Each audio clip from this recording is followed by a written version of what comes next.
He was Marlon Brando's culinary concierge, and he is my favorite Greek. Angelo Tsarouchas is my guest today. Reluctantly. Hi, this is Terry. Before we start the show, I'd like to thank the people who make it possible. New sponsors, Shauna and Bonnie at homegirls.ca, a top producing team with Remax Professionals. Darth Mum 69, thank you for your 5-star review. And Jane, Joseph, Lorna, and Elsie for your wonderful comments on the YouTube channel. Now on with today's show. Reluctantly. Angelo Tsarouchas, long time no chat, pal. It's good to see you. Terry, what's going on, brother? Last time I talked to you, the Oilers were running for the playoff spots, and I was so hoping that they were going to win. They came so close. That was the last time I think we talked. I was so hoping that the Oilers were going to pull it off, and they almost did, but they ran it. But they're a good team. Are you a closet Oiler fan? Like being from Montreal, of course, I'm a Canadiens fan. But I got to tell you, the only team I think worth rooting for in the last few years in Canada has been Edmonton Oilers. Well, from where I'm sitting, it's the only team worth rooting for. But Terry, it's funny. Here in the States, I just did a show in Florida. I was in Miami last week. And I said to them, you guys are the Stanley Cup champions. And a couple of people clapped. And they're like, they're not. It's funny in America what's happened to the game. What's happened to a lot of stuff. For us in Canada, winning a Stanley Cup, man, that they know when he scored the goal, what time he scored the goal. I still remember when Guy Lafleur scored that goal against Jerry Cheever's Boston Bruins, that 1 minute 7 left. I mean, we know this stuff, And you go Vegas, Miami, they've won the Stanley Cup. So they're like, oh, yeah, we won the cup. Okay. It's so funny, and you can try and explain it to them. It's the hardest championship on the planet to win in any sporting event, any sport ever. I know it pisses off Canadians because they're like, "What a waste of a Stanley Cup." I remember when the Kings won the cup. I was at the game when they played the Devils here in LA, and I was with 3 other guys. The guy had tickets. Called me that day. And he said to me, "Hey, what are you doing tonight?" I was going to go watch the game. Do you want to go to the game? I'm thinking, okay, he has tickets. I'll go as high as $1,000 US for the ticket.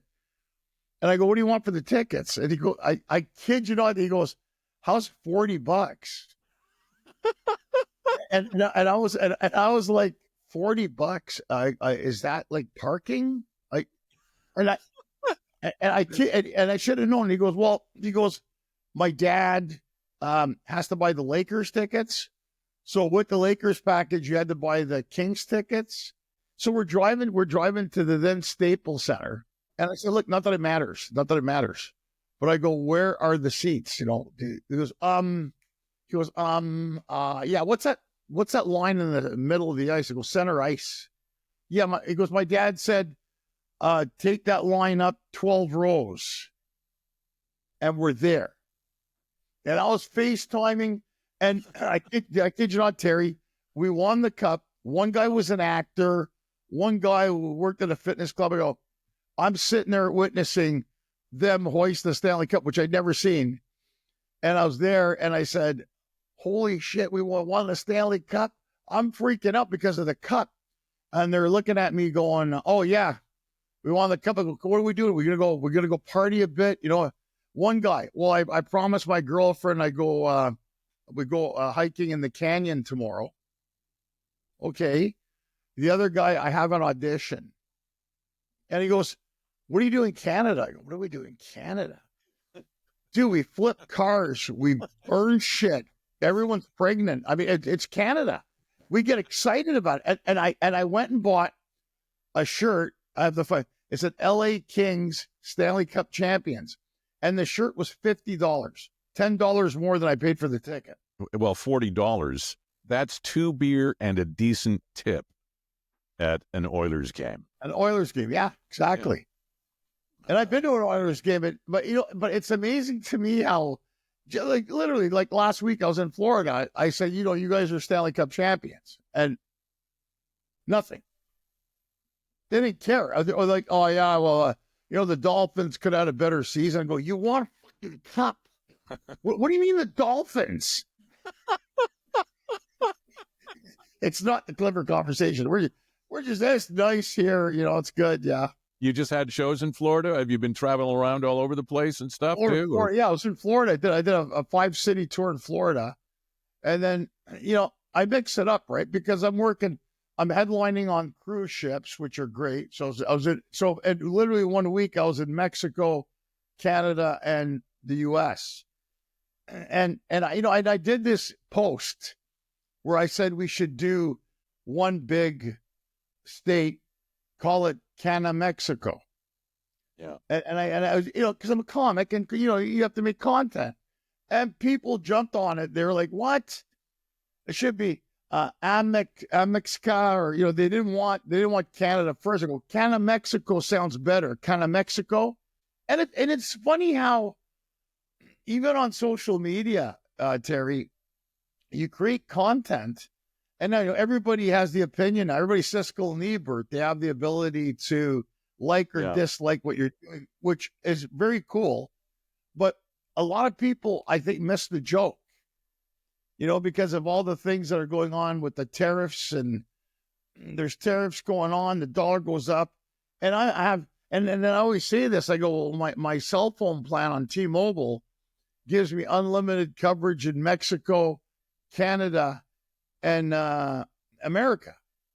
So I can free to call this and that. So I figure the cell phone company's got it, right? If we can have that option with our cell phones, why don't we wouldn't it be cool if you could open up Canada, Mexico, and America? And just move about freely? Move about freely. Yeah. I remember my dad telling me way back in the day, they could just go across the border in Niagara Falls to go to New York. He had this girlfriend or something in New York. And he goes, in those days, all you really needed was a driver's license, and not even. Yeah. We when I was growing up, grew up in Creston, BC. We were 7 miles from the Port Hill border going into Idaho, which Right. you end up hitting Coeur d'Alene, and then you can go down into Spokane, Washington, and Lake Pend Oreille and everything. We would go down there, and my mom would buy us back to school clothes. And we just, in the fake wood on the side of the Parisienne station wagon, we'd pull up to the border. Hey, what's your business in the United States? Well, we're just going to get some back to school clothes. Okay, see you later. And we'd go firing through the border. I don't ever remember my stepfather ever showing any ID to cross the border. I remember I talked to people here in LA they could go across to TJ to Tijuana. Yeah. And there wasn't even really a border. Like there was somebody there, but in those days, it's like the old days of when, before Castro was in Havana, Americans were going, Canadians were going. It seemed like we had that kind of open border atmosphere up until the mid 60s, I think, to 70s, even maybe later, you had that. It's funny you talk about going across the border, and you and I think you're 2 months older than I am. You were born in October. I was born in December of 1964, right? Right. Yeah. So I'm assuming you graduated from high school. Yep. I didn't start doing a deep dive on Angelo Tsarouchas' educational history, anything like that. I'm just going off memory of some of the conversations we've had in the past. But yeah, you and I we just hit 60, graduating in 1982. And in British Columbia, the drinking age was 19, but in Idaho, it was 18. Or I don't even remember. Maybe the drinking age was kind of like Quebec, where it's just a suggestion. But we used to go down, like you talk about the ease of getting across the border. We would go down to Port Hill and drink, and then come back through the border and go back home to Creston. And it's just, where you been? Oh, we were over at Port Hill at the bar, All right, go ahead, guys. Yeah, sure. Drive home. Okay. Here we are driving back to Creston. I remember being in the car in Quebec, Terry, and the cop said, "Are you guys drinking? Have you guys been drinking?" He goes, and my one friend popped up. So, well, we're not done yet. We're not done. All right, be careful. Or the cop will say, "You head straight home then." Yeah, head straight. You imagine nowadays, it's funny. That's a great point. Like, it's funny how I know it's with my daughter now. I'll tell her stuff. And she goes, Dad, it's not Canada. I go, hold on. I said, like, I tell my wife coming up to an intersection where there's a line and then where the pedestrians cross. She keeps putting the car in the fucking lines. I said, you know what? It's a fine in Canada. And now they're mocking me. So we go up there. She pulls over. She goes, I said, that's a fine in Canada. My wife does it. My daughter goes, so Dad, is that a fine in Canada? Now they're mocking me. I go, yeah, it's a fine anywhere. And now I'm starting to sound like I never thought I'd be that guy. And like you said, but we also grew up at a time where we didn't have internet. We didn't have cell phones. And somehow things worked. And we traveled and we did things. And when you wanted to talk to a friend, I'd call Terry at your house. Can I speak to Terry? And it's either you're pissed off, Mom or Dad will say, hold on. And then you go over and go, hey, we're going to go meet at the mall or whatever. It was just expected, right? It's the tone of voice you used with the parents answer, hold on. It's exactly what happened. Hold on. You think your parents would say, Jesus Christ, nobody ever fucking phones here for me anymore. It's just these goddamn kids.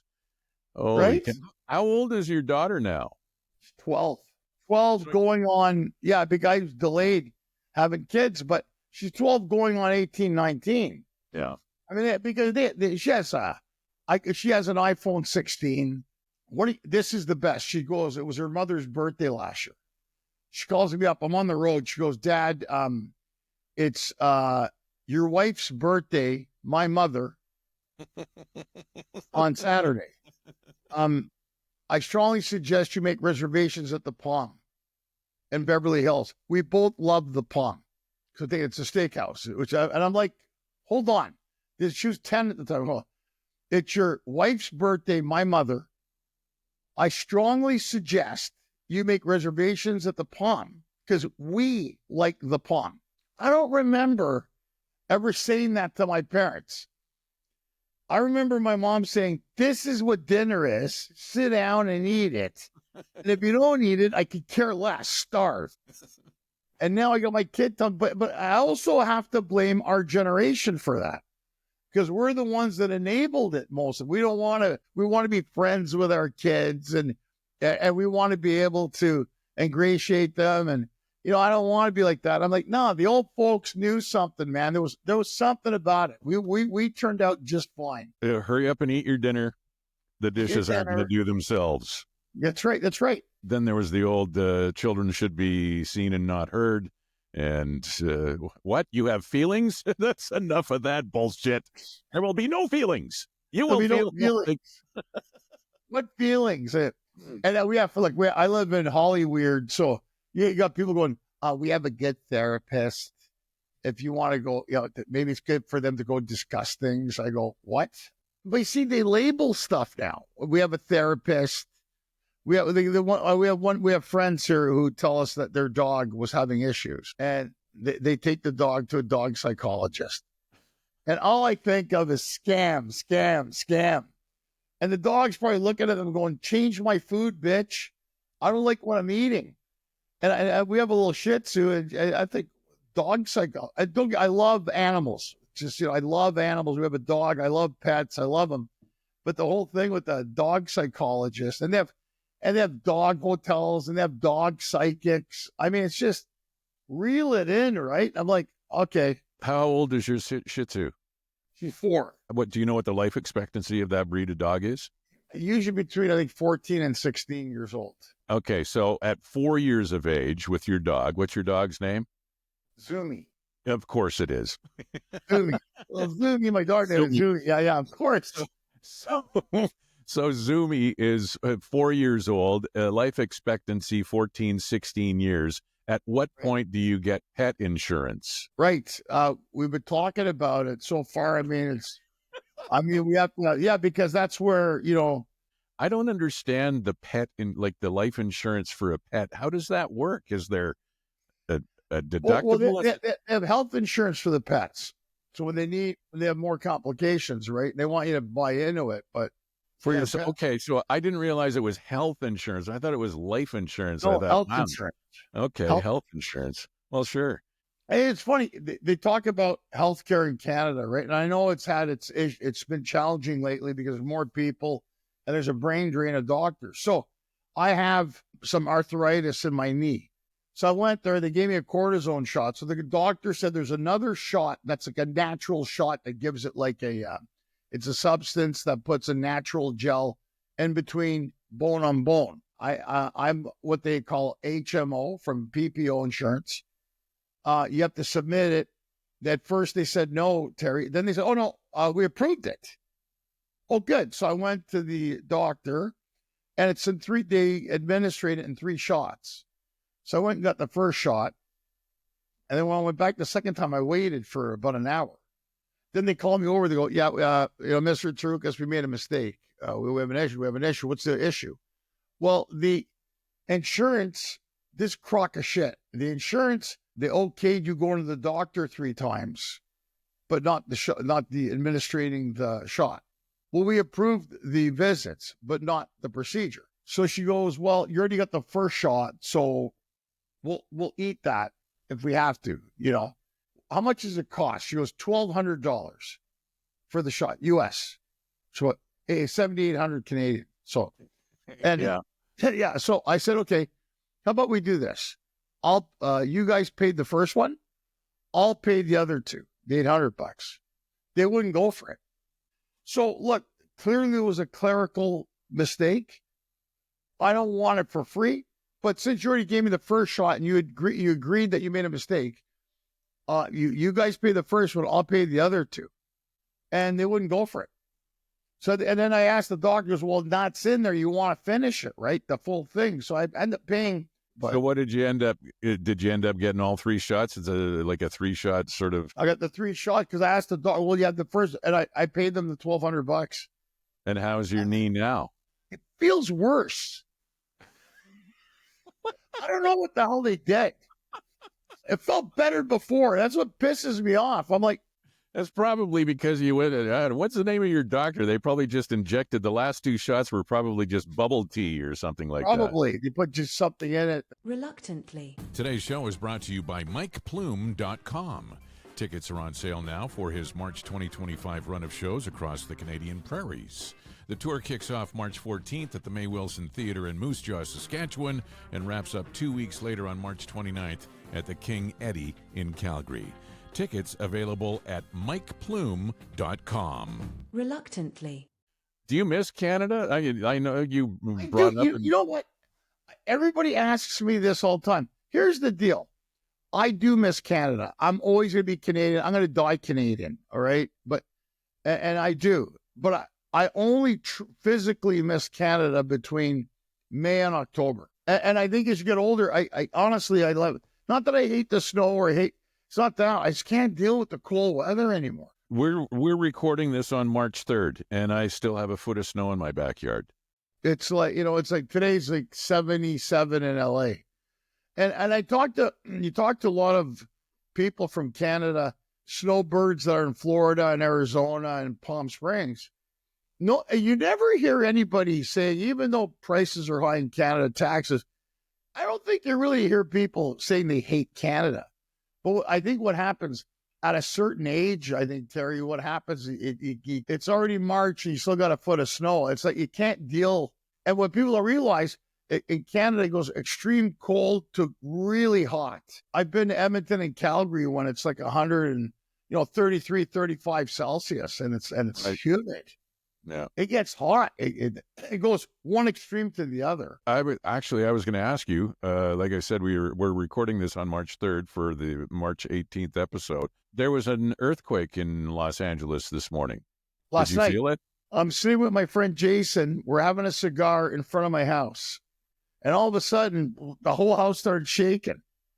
And my daughter picked up the dog, and my wife got up right away. So we felt that it was a 3.9 quake. You get them. So we went through the fires. That was really unnerving. We had evacuation warnings. Then we actually got an evacuation notice.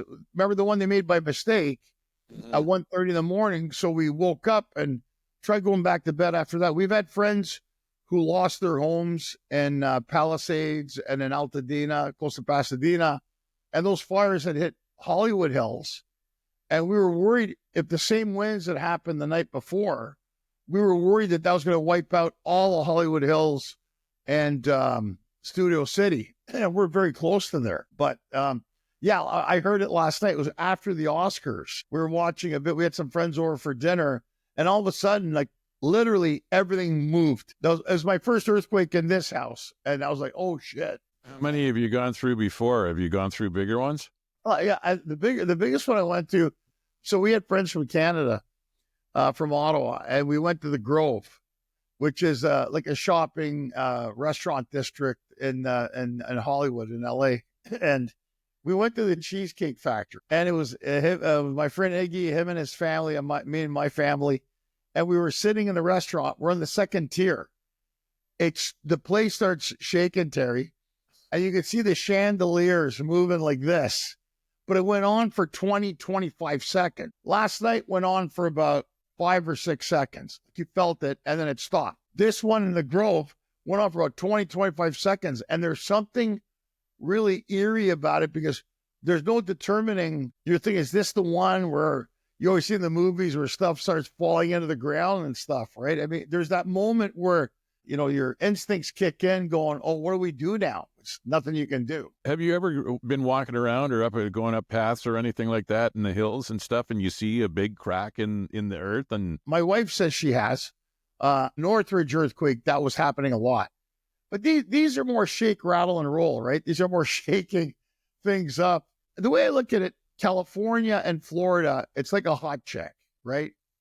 It's really hot. It's really beautiful, but it's very complicated. And things happen.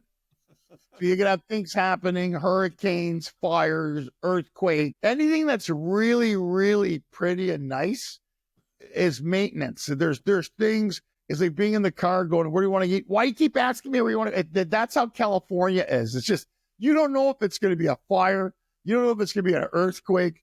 You don't know what's going to happen here. It just happens. I saw on your Instagram page that you were driving around, and I don't know what was it, the one where you were listening to Greek music while you were stuck in traffic? Yeah. I saw that, and I thought, oh, geez, I should look up Angelo and see what he's up to these days. And I saw that you've got a whole bunch of stuff. I was so genuinely happy. I was so excited to see that you're still going all over the place and touring all over and really hitting all four corners of the planet, really. Doing it. Yeah. Well, you know, Terry, it's funny that we were coming back, and I like all kinds of music. I went to see the making of Led Zeppelin documentary. I love rock. I love Bublé. I love Greek music. You know, I like it all. If it moves you, I like it. And I was in the car, and my wife's like, you were bumper to bumper traffic on the 101. So I put on Palamakia, it's a Greek song. That's one of those catchy Greek songs, you know, and you're clapping. And I thought, I'm going to make a video. And I said, then my wife started easing up a bit. And I said, if you're stuck in traffic in LA or anywhere, just listen to Greek music because it kind of makes you temporarily happy in that moment you're clapping away. And that video, I put it up a few days before you watch it. That video got over 500,000 views in one day. But then I'll post something that I did at a club, like a crafted, you know, bit, and you may get 12,000 views. Yeah. And yeah, I had this conversation with a friend of mine. He called me up. He goes, dude, you're still working. But you see, it's that Greek restaurant mentality I was raised in. So to me, every morning I wake up, I get my coffee. I sit down and say, okay, we got to go to Nashville. We got to go to San Francisco. We did tours in Florida. Next year, I'm going to go to Australia, New Zealand, maybe back to Europe. And so it's like nowadays, you have to have talent and you have to have some luck, but you got to have followers. And that's the part I'm having a hard time. These kids are making videos like, here's me having some halls. And, you know, here's me. Like, I mean, you know, here's the look you have on your face when you get a call from your mom. You know, and that, 100,000. And I'm like, I don't get it. But that you have to combine that. So I try to mix the pot, you know. I saw a recent TikTok video, an influencer. She's, I don't know how many millions of followers she have or what qualifies her to. Anyway, she was in the Los Angeles area and she had a $19 strawberry from Japan and just filmed herself taking a bite out of it saying, that's the best strawberry I've ever had. And it got 15 million views. This Eating a girl strawberry. eating a goddamn strawberry that she paid $19 for because it was imported from Japan. Now, let me ask you, she's obviously a young, attractive person. Oh, yeah, she's... Yeah. So that helped. I mean, you and I eat a strawberry. Like, okay, what's he doing? Eating a strawberry. This is the best strawberry I ever had. You're going to make me sick. I don't want to look at your face eating a strawberry. As soon as we're done here today, I just skinned a pomegranate before I came down to chat with you. I'm going to go up and eat a whole bunch of spoonfuls of pomegranate and see how if that goes viral. You should, Terry. Think that, the pomegranate with a spoon and just like, this pomegranate is $27. I started eating it and see, it's interesting to me. And I sometimes it's an experiment with social media where I've actually put clips up.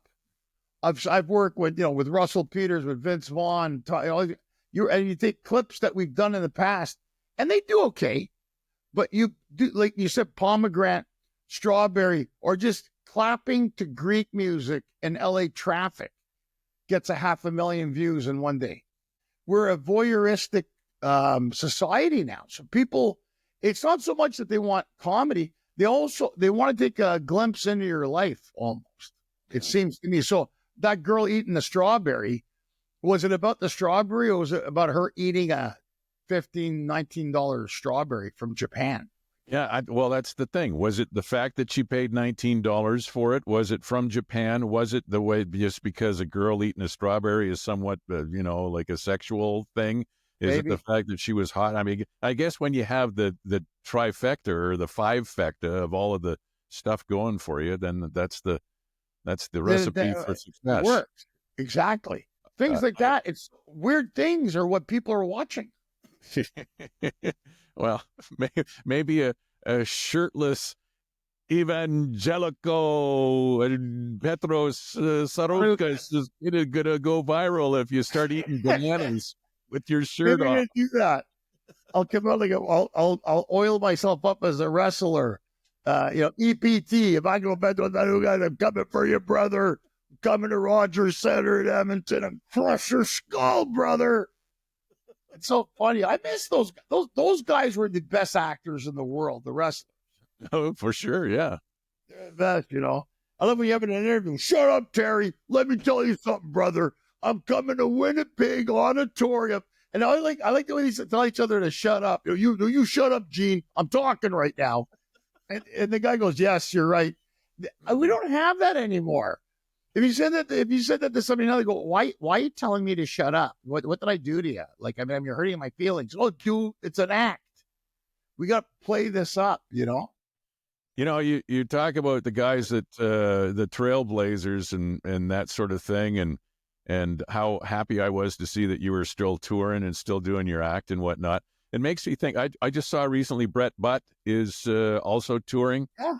There's I talked to Jeremy Hotz not long ago on the podcast. Back on it. Yeah, Butt, and Hotz, Jerry D. All those guys. Those guys are all doing. I mean, and that's the key, I think. Right. The thing is, like Hot, they love him in Canada. Jerry D. has done so well. And Brett Butt. All those guys. We all worked together at one point, and they've done so well. Even Ron James, I talk to sometimes. I see he's doing stuff out in the East Coast. And I think it's past the point of saying, oh, I want to be famous. I think the key now is to be employed. You want to be employed. You're like, hey, as long as I'm working, it means people like what I'm doing. I'll keep doing it. Yeah, it's great to see everybody still plugging away and going, filling their niche, going to the places that they know they're going to do well. You're still doing cruise ships and stuff, you said. So I am. So I'm what they call signature headliner now. Got that? See, the good thing about cruise ships, I'm able to do clubs, casinos, theaters, And then when I have some, certain parts of the year, I'll do cruise ships because those are good gigs too. They take care of everything. My only problem with the cruise ship sometimes is that you have to, you're on it a long time by yourself. It sounds great, but when you're by yourself, I'm trying not to overeat, try not to go to the casino, try not to drink, not womanizing. What am I doing here? Like, everybody goes, oh, you're so lucky. So I try to go for walks around the cruise and believe it or not, I lose weight on a cruise ship because I make better choices, salads, proteins, all that stuff. How many shows do you do in a night or over the course of a week with like a 10-day cruise or a 7-day cruise or whatever? It depends. Like, I could go on. I'm going to go on a cruise this week. It's only 3 days. I'm only doing 2 shows.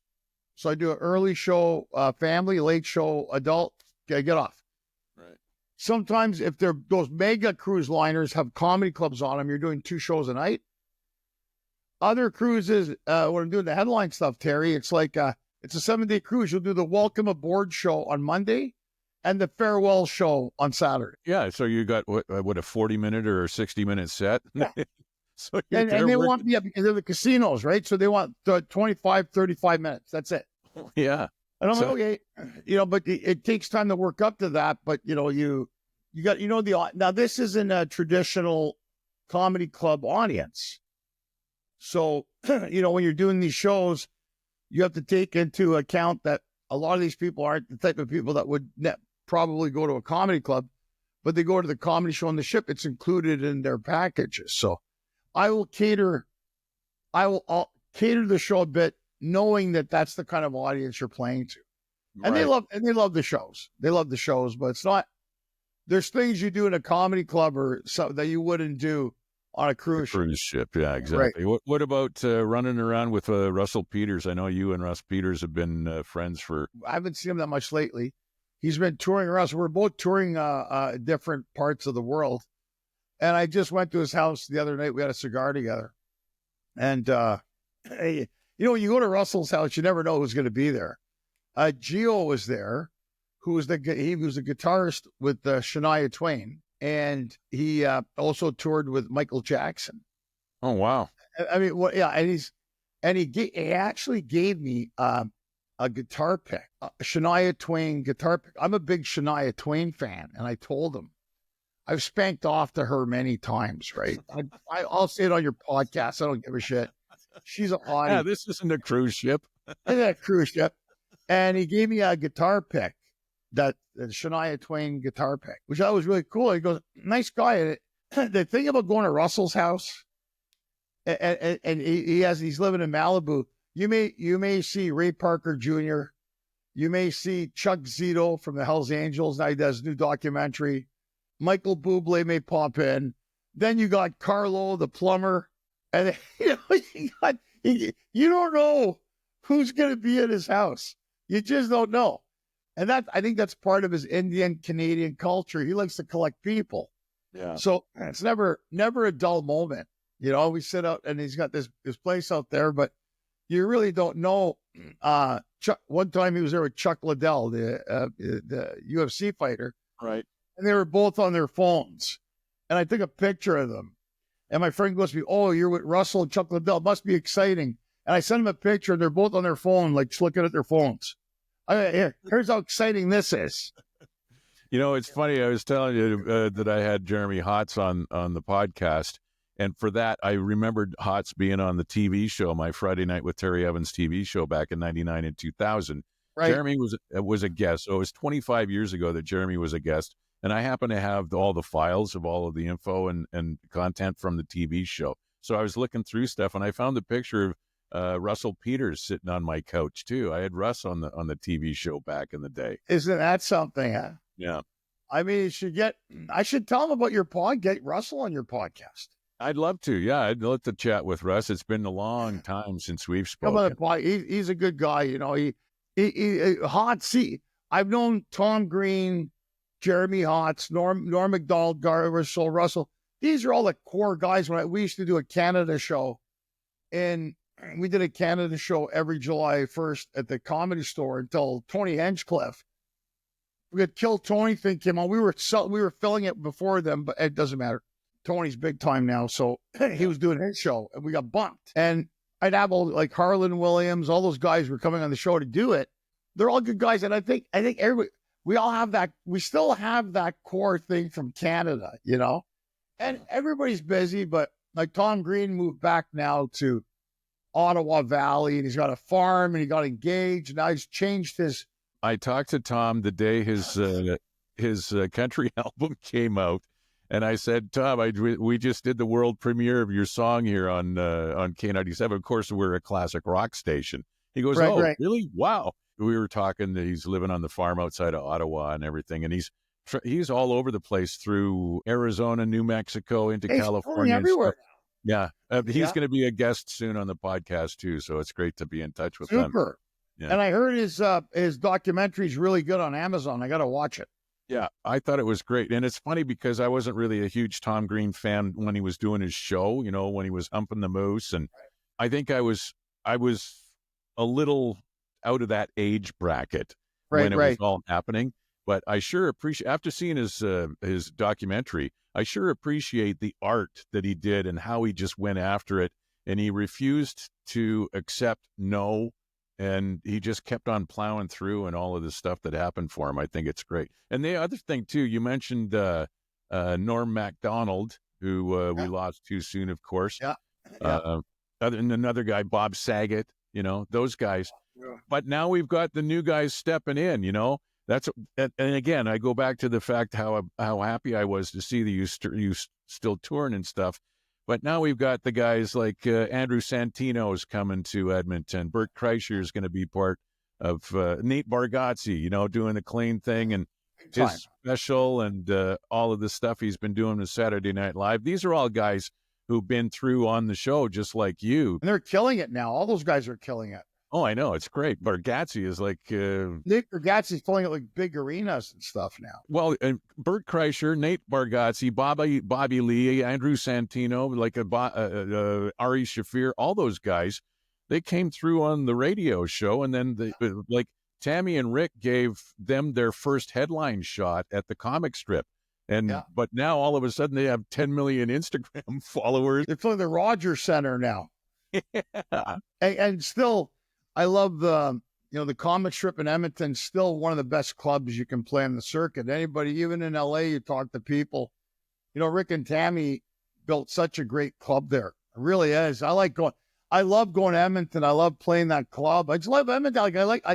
For me, I vibe it. Like, to me, Edmonton reminds me a lot in a way of Ottawa in that sense, hockey and, shut the fuck up. And, I love that, and Royal Pizza. I love Royal Pizza in Edmonton. Fuck, I love it. Okay. I'm going to have to make a note of that. Put them down as a sponsor. Look, Royal I'm going to help you there with this. Royal Pizza is awesome. And I go there all the time. They should be sponsoring the Terry Evans Reluctantly podcast. Okay, you guys, people got to eat. I listen to this, and if I hear the word Royal Pizza, dude, I'm going to go buy one. Reluctantly. This podcast is reluctantly sponsored by the real estate team of homegirls.ca, a top producing team at RE/MAX Professionals. If you are buying or selling in the Edmonton area, Shauna and Bonnie can handle everything with strong industry connections to mortgage brokers, home inspectors, lawyers, and contractors to support every step. They can sell your current home and find your new place, whether you're expanding as a family, downsizing as empty nesters, or looking for a commercial space for your growing business. I also know they can help you find your new place in the Edmonton region if you're migrating from Ontario, BC, or any other part of Canada for that matter. I first met Shauna and Bonnie 10 years ago when we were beginning to downsize, and they have been our trusted real estate advisors through buying and selling no less than 6 properties. I've also recommended them to many friends who want real, relatable people with a personalized, hands-on approach. New home, investment, recreational, even commercial. Homegirls.ca is the website. Email info is there, and you can call them at 780-517-HOME. Reluctantly. When are you going back to Greece? I know you weren't born there, but everything is, funnygreek.com and all that stuff. So I'm taking the family on vacation. So we're going to go June 18. We're going to Greece. We're going to go to Sparta. Then we're going to Litochoro, northern Greece. Then we're going to Thessaloniki, which, like, I always say this, everybody should go to Greece once in their life. It's the most beautiful place. Then my wife's Armenian. We're going to fly from Thessaloniki to Yerevan, Armenia. We're going there for 5 days. And then from Yerevan, we're going to fly to Crete, Greece. And then we're going to go to Heraklion, Redimno, Chania. And then we're going to end up a couple of nights in Athens. Take the family to Monastiraki, the Acropolis, all that stuff, and then come home. And then the next day, I'm on a cruise ship out of LA. It's great that you're staying busy, man. Off the top, I mentioned you were the culinary concierge for Marlon Brando during, what was the score? Robert De Niro. De Niro and Marlon Brando were in the score. And Ed Norton. Right, it was a film about a heist that took place in Montreal at the customs house.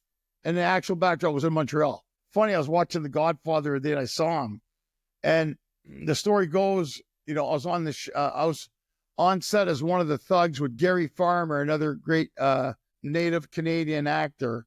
And it was two guys. And what happened in the scene, Terry, that at the time we were about 1,000 pounds. There's no way Ed Norton could beat the two of us up. So they took me out of the scene. And Frank Oz, who's the director, said, okay, we're going to keep you in, Ange. We'll see what we can do. And I played the driver. So the scene came up where Brando walks in the room with De Niro, and they're at the jazz club in Montreal. It's Montreal's famous for jazz clubs. And first thing I noticed, Brando wearing a linen suit with the hat, but wasn't wearing trousers. He just had his boxer shorts on. And there's a little French Canadian guy with a portable fan, pointed towards his balls, keeping it there. So I'm watching this from the side going, is this part of the scene? Movies, I'm thinking it was hot. It was June. It was very hot in Montreal. And they had this little guy there, like pointing a radar gun, but at his nuts. And he's just sitting there with his hat. And the guy goes, no, it's just to keep his groin cool. Okay. So he does the thing with De Niro, and we're watching it. And my brother was with me in Aldo Torelli casting, because it was Aldo Torelli worked on the set too. And he's there. So what are they doing? I go, I don't know. I don't know I don't think it's in the scene.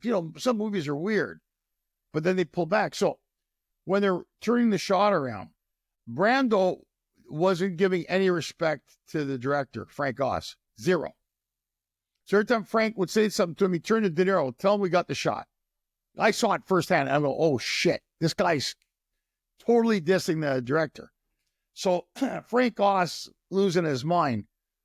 At one scene, they went to do the turnaround shot, Terry, and he points to me. Come here.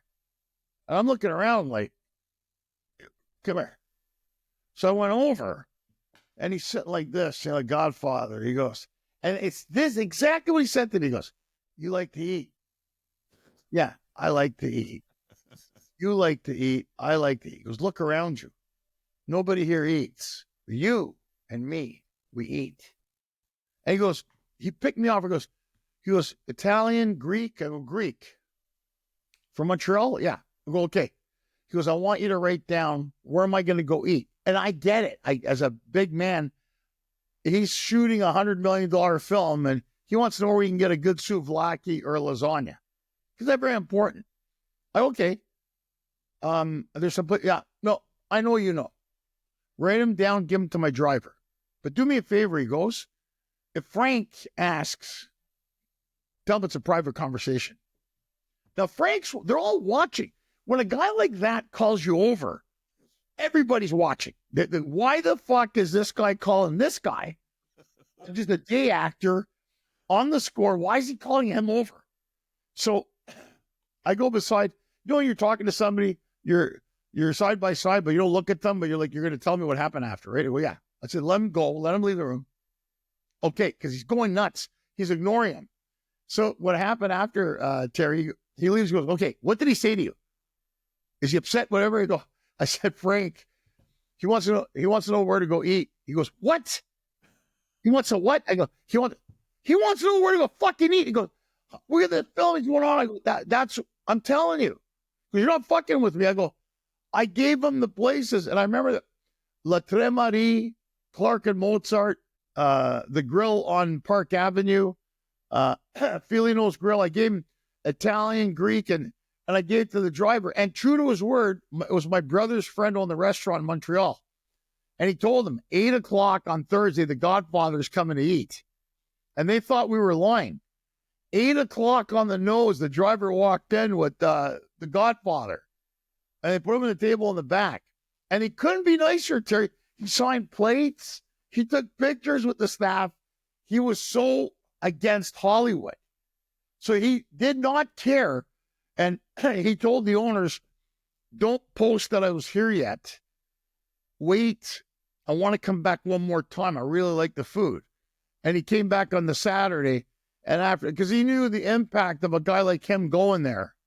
And I never paid for a meal. I think to this day, I've never paid for a meal in that place because I recommended it, you know. But Frank Oz, it was a really good guy. We'd smoke cigars together.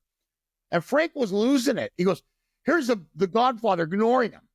Tell him we got the shot. I'm not going to do nothing. Hey, he goes, go get me a rhubarb pie. And the guy with the best part was the guy at the fan. The guy at the fan holding the fan at his nuts. There we go. Okay, cut. And then the guy comes out sitting there, and he's standing like this with his nuts out, and then with his hat, and the guy's got the fan on his nuts. It's the weirdest shit ever. And I saw it. I was there. I saw it. It's fucking crazy. Well, who doesn't love to have their nuts fanned? Who doesn't? You know you've made it, Terry, when you have a guy holding a fan to your nuts. Forget the pay. You've made it when a guy's holding a fan to your nuts. You're the fucking king. It's over right there. Any other stuff aside from being on the road? Any other movie stuff coming up that you're working on? Yes, I just did a film with my friend Joey Medina.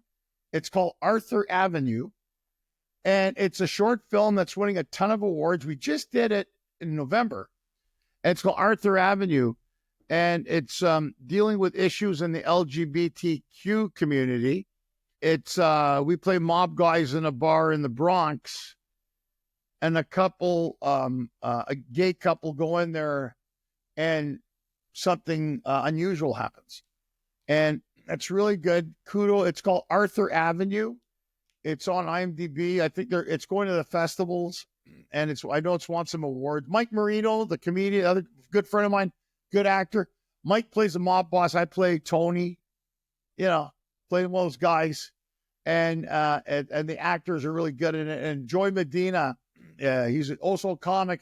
He's the one who directed it and made it. Really nice film. So that's the latest project I've been in, is Arthur Avenue. That's great to hear. Yeah. Angelo Tsarouchas, Harold and Kumar Go to White Spot, The Score, The Recruit, Cinderella Man. You were in Cinderella Man. The Prince and Me, which still is on HBO with Julia Stiles. Right.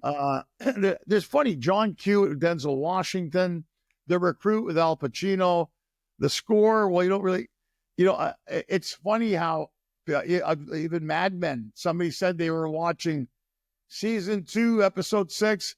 And that's the one I did with Joel Murray, who's Bill Murray's brother, John Hamm and John Slattery. And I had this scene with them where I play the bouncer. It's a pivotal scene where I play the bouncer at the Playboy Club, 1960 New York, with those tight suits with the thin ties. And the guy goes, what's the password? Sir, he gives me $20. Is it Swordfish? Yes, it is. He goes, son of a bitch. It's a whole 1960s Mad Men things. But it's nice because I'll be in a mall sometimes, and some of the stoner kids will recognize me as the guy that trips out and Harold and Kumar goes to White Castle. And then my daughter's friends say, hey, is your dad in The Prince and Me? Because it's a princess movie. And I love that movie because they keep giving me a check every year. That's I keep getting nice. residuals because it's a princess movie that they love girls especially. It's no Mariah Carey, All I Want for Christmas, but hey, it's pretty good. It helps a bit, Terry. And I'm working on some stuff now too. We're trying to work on some other things ourselves, but got to find the time in between to do them, right? Do you remember the movie with George Burns and Art Carney and Lee Strasberg? Sunshine Boys? Yeah. you and I should find somebody We else. got to recreate something like that. Yeah, you want to do that? Yeah, we should do the Edmonton boys. Comes back, they're friends, and they're hanging out in Edmonton. They pull out their old nets, and yeah, I love the sun. That was a great movie, The Sunshine. Maybe do something like that. The Canuck boys or the Edmonton boys or something like that, Terry. That'd be fun. Right. That'd be Can fun. we just stand on our sidewalk the first week of March and complain that there's still a foot of snow in our fucking Yeah, yard? there's still snow out there, eh? What the hell's going on? Geez, where's our tax dollars going? For Christ's sake, we need another goalie. That's what the Oilers need, a goalie. Shut your mouth, Daryl. You know what the fuck you're talking about. I miss Canada. I miss talking. You know what I miss? I miss this. I miss talking hockey. Nobody talks hockey here. If I had one more person tell me about this passage in their script, fuck off. I don't care. Let's talk about goaltending. Let's talk about goal scoring. I don't want to talk about this shit. The other guy that's killing it right now, Terry, and he's a good friend of mine, is Ian Bagg. He's killing. He's from Terrence, BC, and he has a hockey podcast called Eating Orange Slices. And he's brilliant. Another Canadian comic that's killing it is Ian Bagg. He's brilliant. Yeah. You know, his mind is a rocket launcher. Just going, very good, very funny guy. I really like his stuff a lot. He's funny. Are you still doing podcasts? You had the Uzo podcast. We have the Connecting Greeks podcast, that one, and I'm trying to do another one. I had the Smoking and Joking podcast, but then Facebook wouldn't let us use the word smoking, and we were doing that out of a cigar shop in Studio City. So I'm thinking, I love doing this. They come on, and I like doing this because it's fun, but you have to be. It's also, you need discipline to do this. You got to know every week, and a lot of times I'm gone. So that was a problem. Russell had a podcast too, but you got to be committed to it, right? Do a couple a week. Yeah, that's what I'm finding out. You know, I'm at this point where I'm four months in, and finding out, like the thing is, I'm really enjoying it, but it is a little more work than I expected. Yeah, no, it is because it's great, but like you said, it's like anything, you got to work at it. And the way I look at it with podcasts, people I've talked to, Terry, they incorporate it.